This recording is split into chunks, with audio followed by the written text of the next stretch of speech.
You're at Toko Mouth. You're on Coombe Hay, which is a sheep and beef farm out on the coast here. Lovely spot. Passionate sheep and beef farmer, have been from the day I sort of came down here. And this property, I said when I first bought it, this is probably my forever property. This will be the last property I sell.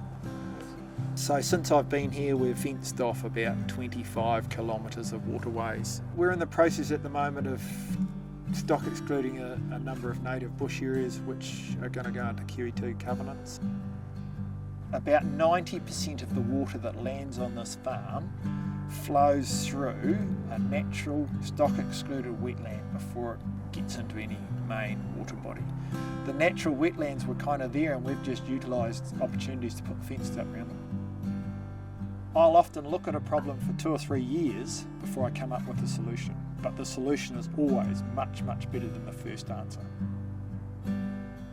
At the moment, the whole point of climate change and reducing carbon emissions, it's really about a behaviour change. We really need people to change their behaviour.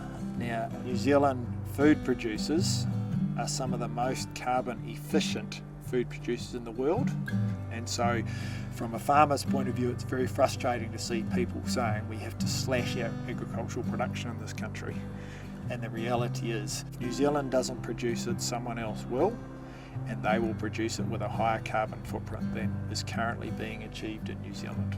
And while we don't necessarily get the credit within New Zealand, we do get that credit offshore. Overseas consumers do have a much better understanding and appreciation for New Zealand farming practices than perhaps our New Zealand consumers do. So for me, sustainability, it's about just keeping it beautiful, not wrecking it. We've got some beautiful patches of native bush. They were here when I arrived and they will be here when I leave.